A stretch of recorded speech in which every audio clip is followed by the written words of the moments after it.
দেশের রাষ্ট্রপতি হিসেবে শপথ নিলেন এলডিপির সভাপতি অবসরপ্রাপ্ত কর্নেল ওলি আহমেদ। বঙ্গভবনের দরবার হলে শপথ অনুষ্ঠানে নবনির্বাচিত রাষ্ট্রপতিকে শপথ বাক্য পাঠ করান জাতীয় সংসদের স্পিকার মেজর অবসরপ্রাপ্ত হাফিজউদ্দিন আহমদ। এবং আমরা সিদ্ধান্ত নিয়েছি আমাদের বৈঠকে আমাদের পক্ষ থেকে এই রাষ্ট্রপতি নির্বাচনে প্রার্থী হবেন এলডিপির সম্মানিত চেয়ারম্যান এবং বাংলাদেশের একজন অভিজ্ঞ রাজনীতিবিদ এবং রণাঙ্গনের মুক্তিযোদ্ধা ছিলেন কর্নেল ওলি আহমদ। তো ইতিমধ্যে যাকে আমাদের পক্ষ থেকে সর্বসম্মতক্রমে আমরা দেওয়ার সিদ্ধান্ত নিয়েছি তার নাম ডক্টর কর্নেল ওলি আহমদ সাহেব। আমার থেকে যদি ভালো প্রার্থী থাকে কেউ দিতে পারে আমরা সবাই অবশ্যই আনন্দিত হব। আর যদি ভালো প্রার্থী না থাকে আমরা মনে করব আশা করব সরকারি পক্ষে যারা এমপি আছে তারা আমাদেরকে ভোট দিয়ে দেশকে সঠিক পথে পরিচালনার জন্য সুযোগ সৃষ্টি করবে। বিরোধী দল বাংলাদেশ জামায়াতে ইসলামীর আকস্মিক ও রণকৌশলগত ঘোষণা পাল্টে দিয়েছে রাজপথ থেকে সচিবালয়ের পুরো দৃশ্যপট। তারা প্রার্থী করেছে জোটের শরিক দল এলডিপির চেয়ারম্যান কর্নেল ওলি আহমেদকে। জামায়াত ইসলামী নেতৃত্বাধীন 11 দলীয় জোট কর্নেল অবসরপ্রাপ্ত ওলি আহমেদ বীর বিক্রমকে রাষ্ট্রপতি পদের জন্য মনোনয়ন দিয়েছে। সবাই যখন ধরে নিয়েছিল বঙ্গভবনের মসনদে কে বসবেন তা নিয়ে কোনো লড়াই হবে না, ঠিক তখনই রাজনীতিতে ঘটল এক বিশাল ঘটনা। একদিকে ক্ষমতাসীন দল বিএনপি মির্জা ফখরুল ইসলাম আলমগীরকে, আর অন্যদিকে তাদের মুখের উপর সরাসরি চ্যালেঞ্জ ছুড়ে দিয়েছে বিরোধী দল, আর তারা মাঠে নামিয়েছে কর্নেল ওলি আহমেদকে। বাংলাদেশের ইতিহাসের সবচেয়ে আকর্ষণীয় রাষ্ট্রপতি নির্বাচনে যাচ্ছে এবার, কারণ রাষ্ট্রপতি নির্বাচনে প্রার্থী দিচ্ছে বিরোধী দল জামায়াত ইসলামীও। ফলে জামায়াতের প্রার্থী দেওয়াতে রাষ্ট্রপতি নির্বাচনে ভিন্ন মাত্রা যোগ হতে যাচ্ছে। আসসালামু আলাইকুম। বাংলাদেশের জনগণের স্বার্থকে প্রাধান্য দিয়ে বাংলাদেশ জামাত ইসলামী এমন একটি সিদ্ধান্ত নিয়েছে, যে সিদ্ধান্ত শোনার সাথে সাথে বাংলাদেশের সাধারণ জনগণের মধ্যে আনন্দর জোয়ার বয়ে যাচ্ছে। বাংলাদেশ জামাত ইসলামী বা 11 দল এক ঐতিহাসিক সিদ্ধান্ত নিয়ে রাষ্ট্রপতি হিসাবে বিবেচনায় রাখতে চলেছে বীর মুক্তিযোদ্ধা ওলি আহমেদ। এই বিষয়টা সোশ্যাল মিডিয়াতে আসার পর থেকেই সোশ্যাল মিডিয়া জুড়ে তোলপাড় সৃষ্টি হয়েছে। আপনারা এই সংক্রান্তই বেশ কিছু ভিডিওর অংশ বিশেষ ইতিমধ্যেই দেখেছেন। মূলত আজকের এই ভিডিওটিতে সেই সকল ভিডিওর বিস্তারিত আলোচনা দেখতে পারবেন। ভিডিওর শুরুতে যে সকল ভিডিও দেখেছেন তা থেকে হয়তো ইতিমধ্যেই আন্দাজ করতে পেরেছেন আজকের এই ভিডিওটি কতটুকু গুরুত্বপূর্ণ হতে চলেছে। অতএব চলুন কথা না বাড়িয়ে একটি লাইক দিয়ে সম্পূর্ণ ভিডিওটি দেখে আসি। গত কয়েকদিন ধরে পুরো দেশের মানুষ, এমনকি বাঘা বাঘা রাজনৈতিক বিশ্লেষকরাও একটা বিষয় প্রায় নিশ্চিত ধরে নিয়েছিলেন। তারা ভেবেছিলেন যেহেতু জাতীয় সংসদে সরকার গঠনকারী দল বিএনপির বিশাল সংখ্যাগরিষ্ঠতা রয়েছে, তাই তারা যাকে মনোনয়ন দেবে তিনি বিনা প্রতিদ্বন্দ্বিতায় এবং বিনা বাধায় অনায়াসেই বঙ্গভবনে ঢুকে যাবেন। তারা দেয়ালে কান পেতে শুনবেন জনগণ কি চায়। অর্থাৎ 23তম রাষ্ট্রপতি নির্বাচন হবে একদম নিরুত্তাপ, একটি একতরফা ম্যাচ। কিন্তু রাজনীতিতে শেষ বলে কিছু নেই। বিনা প্রতিদ্বন্দ্বিতার এই আরামদায়ক আশায় আক্ষরিক অর্থেই এক বালতি জল ঢেলে দিয়েছে বিরোধী দল। সবাই যখন ধরে নিয়েছিল বঙ্গভবনের মসনদে কে বসবেন তা নিয়ে কোনো লড়াই হবে না, ঠিক তখনই রাজনীতিতে ঘটল এক বিশাল ঘটনা। একদিকে ক্ষমতাসীন দল বিএনপি তাদের চূড়ান্ত তুরুপের তাস হিসেবে ঘোষণা করেছে দলের সবচেয়ে বিশ্বস্ত কাণ্ডারি মির্জা ফখরুল ইসলাম আলমগীরকে, আর অন্যদিকে তাদের মুখের উপর সরাসরি চ্যালেঞ্জ ছুড়ে দিয়েছে বিরোধী দল বাংলাদেশ জামায়াতে ইসলামী এবং তাদের নেতৃত্বাধীন 11 দলীয় ঐক্যজোট, আর তারা মাঠে নামিয়েছে কর্নেল ওলি আহমেদকে। এটা তারা যেন বোঝার চেষ্টা করেন, তাহলে দেশের জন্য ভালো, তাদের জন্য ভালো। অযথা বঙ্গভবনের রেসে এখন দুইজন হেভিওয়েট মহারথী। বিএনপির পক্ষ থেকে দ্বিধাদ্বন্দ্ব থাকলেও শেষ পর্যন্ত নিশ্চিত হওয়া গেছে মির্জা ফখরুলই হয়তো যাচ্ছেন রাষ্ট্রপতির চেয়ারে। একজন রাজনীতির মাঠের শান্তশিষ্ট কিন্তু অটল ডিপ্লোম্যাট, আরেকজন কড়া মেজাজের দুর্ধর্ষ সামরিক স্ট্র্যাটেজিস্ট। এখন প্রশ্ন হলো শেষ হাসিটা কে হাসবে, কে হবেন বাংলাদেশের 23তম রাষ্ট্রপতি? আজকের ভিডিওতে আমরা উন্মোচন করব ফখরুল বনাম ওলির এই সাইকোলজিক্যাল পলিটিক্যাল চেস গেমের আদ্যপান্ত। চলুন দর্শক, একদম খবরের ভেতর থেকে শুরু করা যাক। এতদিন ধরে রাষ্ট্রপতি পদে অসংখ্য নামের গুঞ্জন ছিল। বঙ্গভবনের রেসে থাকা এই দুই টাইটানকে চলুন একটু আউট অব দ্য বক্স বিশ্লেষণ করা যাক। মির্জা ফখরুল হলেন ক্ষমতাসীন বিএনপির সেই অটল স্তম্ভ, যিনি গত 1.5 দশক ধরে দলের চরম দুঃসময়ে পুরো দলকে একা হাতে ঐক্যবদ্ধ রেখেছেন। তিনি অত্যন্ত ভদ্র, মার্জিত এবং সুশীল সমাজের কাছে ব্যাপক গ্রহণযোগ্য একজন নেতা। দেশের আপামর জনতার কাছেও তার একটি ক্লিন ইমেজ রয়েছে। বিএনপি মনে করে তাকে রাষ্ট্রপতি পদে বসানো মানে তার দীর্ঘ রাজনৈতিক ত্যাগ এবং নিপীড়ন ভোগের এক বিশাল জাতীয় স্বীকৃতি দেওয়া। অন্যদিকে বিরোধী জোটের কর্নেল ওলি রাজনীতির এক পোর খাওয়া সামরিক স্ট্র্যাটেজিস্ট। আর সবচেয়ে বড় চমকটা কোথায় জানেন? তিনি শুধু একজন বীর মুক্তিযোদ্ধাই নন, তিনি জিয়াউর রহমানের সাথে কাঁধে কাঁধ মিলিয়ে এই বিএনপি দলেরই অন্যতম প্রতিষ্ঠাতা ছিলেন। এক সময় তাকে বলা হতো বিএনপির সেকেন্ড ইন কমান্ড। জামাত জোট যখন মির্জা ফখরুলের বিপরীতে কর্নেল ওলিকে দাঁড় করালো, তখন তারা মূলত একটা মনস্তাত্ত্বিক খেলা খেলল। তারা ক্ষমতাসীন দলের সামনে এমন একজনকে দাঁড় করালো যাকে চাইলেও বিএনপি সহজে অসম্মান করতে পারবে না। এবার আসুন বাস্তবতায়। কর্নেল অলিকে প্রার্থী করায় নির্বাচনটা আর বিনা প্রতিদ্বন্দ্বিতায় হচ্ছে না, এটা ঠিক। কিন্তু তার মানে কি এই যে কর্নেল অলি রাষ্ট্রপতি হতে পারবেন? চলুন দর্শক, সংবিধান থেকে একটু ঘুরে আসা যাক। বাংলাদেশের সংবিধানের রাষ্ট্রপতি নির্বাচনের নিয়মটি লেখা আছে 48 নম্বর অনুচ্ছেদে। সাধারণ নির্বাচনের মতো দেশের সাধারণ জনগণ কিন্তু ভোট কেন্দ্রে গিয়ে রাষ্ট্রপতিকে ভোট দেয় না। রাষ্ট্রপতি নির্বাচিত হন একটি ইলেকটোরাল কলেজ বা নির্বাচক মণ্ডলীর মাধ্যমে। এই নির্বাচক মণ্ডলী আসলে কারা? তারা হলেন জাতীয় সংসদে জনগণের ভোটে নির্বাচিত 350 জন সংসদ সদস্য অথবা এমপি।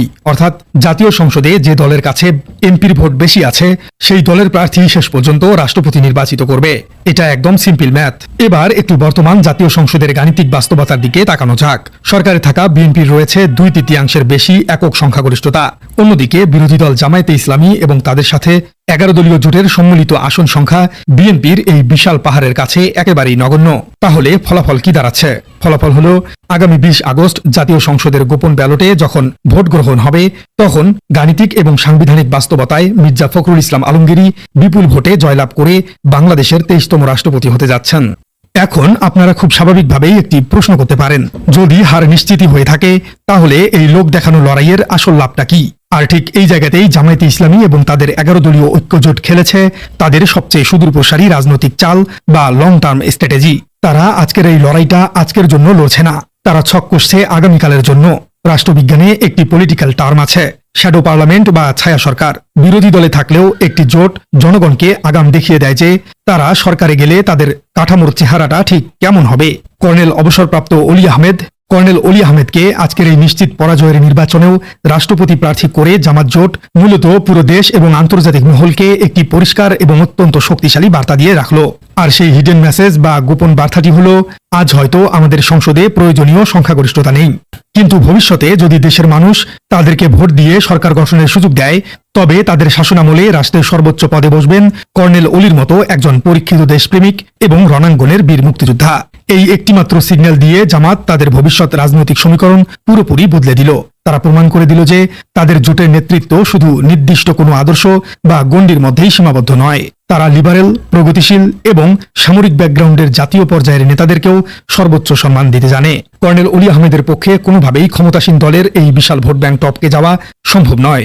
এখন প্রশ্ন হলো, যদি জামাত ও 11 দলীয় জোট জানেই যে কর্নেল অলি জিততে পারবেন না, তাহলে খামাখা তাকে প্রার্থী বানানোর দরকারটা কি ছিল? ঠিক এখানে লুকিয়ে আছে বিরোধী দলের আউট অব দ্য বক্স রাজনীতির মাস্টার স্ট্রোক। রাজনীতিতে মাঠ খালি ছেড়ে দেওয়া মানে নিজের দুর্বলতা স্বীকার করে নেওয়া। জামাত প্রমাণ করতে চাইল যে তারা সংসদে কোনো গৃহপালিত বিরোধী দল নয়। বিনা প্রতিদ্বন্দ্বিতায় ফখরুল ইসলামকে রাষ্ট্রপতি হতে দিলে আন্তর্জাতিক মহলে বার্তা যেত বাংলাদেশে একদলীয় শাসন চলছে। জামাত প্রার্থী দিয়ে প্রমাণ করল দেশে বহুদলীয় গণতন্ত্র বেঁচে আছে এবং তারা সরকারকে 1 ইঞ্চি জমিও বিনামূল্যে ছেড়ে দিবে না। অলি আহমেদ যেহেতু বিএনপির সাবেক হেভিওয়েট নেতা এবং প্রতিষ্ঠাতা সদস্য, তাই সংসদে যখন ভোট হবে তখন বিএনপির অনেক এমপিরই তার উপর আবেগ কাজ করবে, কিন্তু তারা চাইলেও তাকে ভোট দিতে পারবেন না, কারণ সংবিধান অনুযায়ী ভিন্ন দলের কাউকে ভোট দেয়া যায় না। 23তম রাষ্ট্রপতি নির্বাচনের এই নাটকীয়তা আমাদের চোখে আঙ্গুল দিয়ে দেখিয়ে দিচ্ছে যে আগামী দিনের বাংলাদেশ আর আগের মতো একপেশে নেই। বিরোধী শিবির প্রতিটি ধাপে তাদের কৌশল পরিবর্তন করছে। দেশের রাজনৈতিক আকাশে আবারও বইছে ঝোড়ো হাওয়া। 3 দশকের চিরাচরিত প্রথা ভেঙে সাংবিধানিক পালাবদল ও ক্ষমতার নতুন সমীকরণের মধ্য দিয়ে দরজায় কড়া নাড়ছে 2026 সালের সবচেয়ে বহুল আলোচিত এবং হাই ভোল্টেজ রাষ্ট্রপতি নির্বাচন।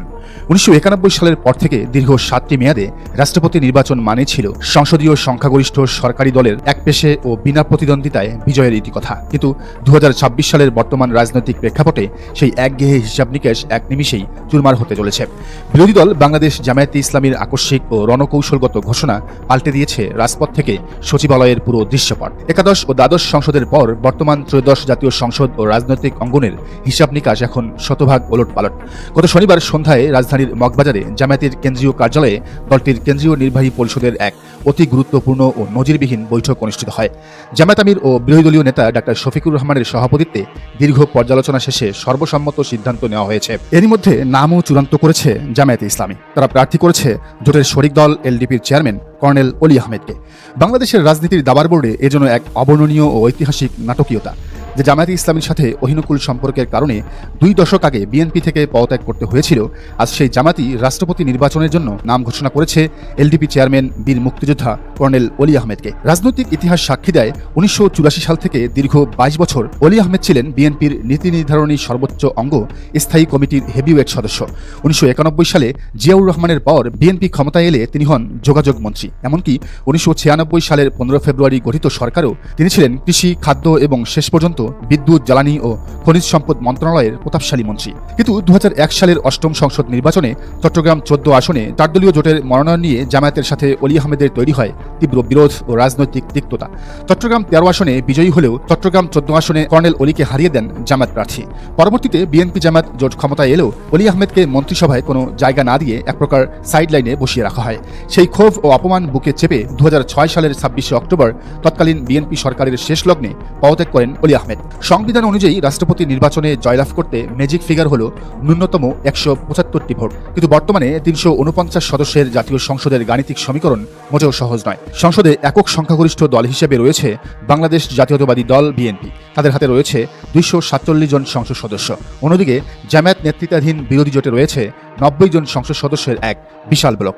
বাকি ইসলামী আন্দোলন বাংলাদেশ, বিজেপি, গণ অধিকার পরিষদ, গণসংহতি আন্দোলন এবং সংরক্ষিত নারী আসনসহ স্বতন্ত্র 8 জন এমপির ভোট ব্যাংকে কার পাল্লা ভারী হবে তা নিয়ে সংসদের অন্দরে চলছে স্নায়ুযুদ্ধ। 1991 সালের সেই ঐতিহাসিক নির্বাচনে বিএনপি ও জামায়াতের যৌথ সমর্থনে 172 ভোট পেয়ে বিজয়ী হয়েছিলেন আব্দুর রহমান বিশ্বাস। সেবার আওয়ামী লীগের বদরুল হায়দার চৌধুরী পেয়েছিলেন 92 ভোট। এরপর আর কখনোই কোনো সংসদে বিরোধী দল তাদের প্রার্থী ঘোষণা করেনি, সবসময়ই সরকারি দল থেকেই রাষ্ট্রপতি নির্বাচিত হতেন। কিন্তু এবারই প্রথম জামায়াত রেকর্ড করতে যাচ্ছে। অন্যদিকে ক্ষমতাসীন দল বিএনপির অন্দরমহলেও চলছে রুদ্ধদ্বার বৈঠক। ইতিমধ্যেই তারা 2টি মনোনয়ন ফর্ম কিনেছে। গুঞ্জন রয়েছে বঙ্গভবনের ক্ষমতার সর্বোচ্চ চেয়ারের জন্য দলের হাইকমান্ড শেষ পর্যন্ত জাতীয় সংসদের জনপ্রিয় এবং হেভিওয়েট স্পিকার বর্তমান ভারপ্রাপ্ত রাষ্ট্রপতি বীর মুক্তিযোদ্ধা মেজর হাফিজউদ্দিন আহমেদকেই দেখতে যাচ্ছেন। তবে রাজনীতি বিশ্লেষকরা এই মুহূর্তে হাফিজউদ্দিনকে স্পিকারের পদ থেকে সরিয়ে রাষ্ট্রপতি করার বিপক্ষে জোরালো মত দিচ্ছেন। তাদের মতে স্পিকার হাফিজউদ্দিন যেভাবে বর্তমান ত্রয়োদশ সংসদকে প্রাণবন্ত, নিরপেক্ষ এবং কার্যকর করে তুলেছেন তা গত কয়েক দশকে বিরল। সংসদকে অভিভাবকহীন না করে হাফিজউদ্দিন আহমেদকে স্পিকার পদে বহাল রাখাই হবে ক্ষমতাসীন দল বিএনপির জন্য সবচেয়ে বুদ্ধিমানের কাজ। এদিকে বিএনপির অভ্যন্তরীণ সমীকরণে মহাসচিব মির্জা ফখরুল ইসলাম আলমগীরের নাম বাদ পড়ার পর এখন জোরে সোরেই উচ্চারিত হচ্ছে ডক্টর মোহাম্মদ ইউনূসের নাম। যদিও বিএনপি নেতাদের বড় একটি অংশ এতে সম্মত নন, তবে বিশ্ব রাজনীতির মারপ্যাচ ও বর্তমান অর্থনৈতিক সংকট বিবেচনায় ডক্টর মোহাম্মদ ইউনূসের প্রয়োজনীয়তা উড়িয়ে দেওয়া যাচ্ছে না। বিশেষজ্ঞদের মতে আন্তর্জাতিক মুদ্রা তহবিল অর্থাৎ IMF এর ঋণ অনুমোদন, বৈদেশিক বাণিজ্য ও মার্কিন যুক্তরাষ্ট্র এবং পশ্চিমা বিশ্বের সমর্থন আদায়ে ডক্টর মোহাম্মদ ইউনূস হতে পারেন সবচেয়ে শক্তিশালী অনুঘটক। রাষ্ট্রপতি পদটি মূলত আলংকারিক হলেও ডক্টর মোহাম্মদ ইউনূসের মতো একজন আন্তর্জাতিক ব্যক্তিত্বকে বঙ্গভবনে বসালে তা দেশের জন্য এক বিশাল অর্থনৈতিক ও বৈশ্বিক সুরক্ষা বর্ম তৈরি করবে। বিশ্লেষকরা বলছেন ডক্টর মোহাম্মদ ইউনূস অন্তর্বর্তীকালীন সরকারের দায়িত্ব ছেড়েছেন প্রায় 5 মাস আগে। তবে তিনি যখন বঙ্গভবন থেকে বিদায় নেন তখন দেশের বৈদেশিক মুদ্রা রিজার্ভকে এক অবিশ্বাস্য জায়গায় প্রায় $33 বিলিয়ন পৌঁছে দিয়ে গিয়েছিলেন। শুধু রিজার্ভই নয়, দেশের খাদ্য নিরাপত্তা নিশ্চিত করতে তিনি রেখে গিয়েছিলেন টানা 6 মাসের পর্যাপ্ত খাদ্য মজুদ। অথচ 2024 সালের আগস্টে যখন তিনি এক বিধ্বস্ত আর্থিক ব্যবস্থার দিক থেকে নেতিয়ে পড়া বাংলাদেশের দায়িত্ব নিয়েছিলেন তখন দেশের নিট রিজার্ভ নেমে এসেছিল মাত্র $19 বিলিয়ন। শেখ হাসিনার 17 বছরের শাসনামলে মেগা প্রকল্পের নামে হাজার হাজার কোটি টাকার বৈদেশিক ঋণ এনে তা পাচার করা হয়েছিল বিদেশের মাটিতে, আর সেই পাহাড়সম ঋণের করুণ বোঝা টানতে হয়েছিল ইউনূস সরকারকেই। ঋণের কিস্তি শোধ করার পরও মাত্র 1.5 বছরের ব্যবধানে তিনি দেশের রিজার্ভে যুক্ত করেছিলেন অতিরিক্ত $14 বিলিয়ন। কিন্তু আজ নির্বাচনের পর নির্বাচিত বিএনপি সরকারের আমলেই চিত্রটি বদলে গেছে। দেশের ঘরে ঘরে গ্যাস নেই, ঘন্টার পর ঘন্টা বিদ্যুৎ নেই, পানির হাহাকার এবং নিত্যপণ্যের দাম আকাশচুম্বী। IMF এর কিস্তি ও বৈদেশিক ঋণের শর্ত পূরণে হিমশিম খাচ্ছে সরকার, কোষাগারে অর্থের সংকট স্পষ্ট। এদিকে বারবার ঋণ চাওয়া হলেও IMF ঋণ দেয়নি, চীন থেকেও খালি হাতে ফিরে এসেছেন তারেক রহমান। রাজনৈতিক বিশ্লেষকদের মতে এই অর্থনৈতিক ও প্রশাসনিক সংকটের টেকসই সমাধান হতে পারে যদি বঙ্গভবনের ওই আলংকারিক রাষ্ট্রপতি পদে ডক্টর মোহাম্মদ ইউনূসের মতো একজন বৈশ্বিক হেভিওয়েটকে রাখা যায়। শোনা যাচ্ছে বিএনপি থেকে যে রাষ্ট্রপতি মনোনয়ন ফর্ম কেনা হয়েছে তাতে যদি শেষ পর্যন্ত ডক্টর মোহাম্মদ ইউনূসের নাম অন্তর্ভুক্ত থাকে তবে প্রধান বিরোধী দল জামায়াতে ইসলামী হয়তো সম্মানের খাতিরে কোনো প্রার্থী দেবে না। তবে এই সমীকরণের বিপরীত আলোচনাও তীব্র। কঠোর সমালোচকরা দাবি করছেন ডক্টর ইউনূস মূলত পশ্চিমাদের ঘনিষ্ঠ বা আমেরিকান এজেন্ট। তাকে রাষ্ট্রপতির মতো সাংবিধানিক পদে বসালে আমি আশা করছি সম্পূর্ণ ভিডিওটি দেখেছেন এবং এই ভিডিওর সাপেক্ষে আপনার কি মতামত সেটা অবশ্যই কমেন্ট বক্সে জানিয়ে যাবেন। ভিডিওটি ভালো লেগে থাকলে শেয়ার করতে ভুলবেন না। আমাদের এই চ্যানেলে নতুন হয়ে থাকলে চ্যানেলটি সাবস্ক্রাইব করে চ্যানেলের পাশে থাকবেন। আর যারা ইতিমধ্যে চ্যানেলটি সাবস্ক্রাইব করেছেন তাদেরকে অসংখ্য ধন্যবাদ। দেখা হবে নতুন কোনো ভিডিও নিয়ে, ততক্ষণ সবাই সুস্থ থাকবেন। আল্লাহ হাফেজ।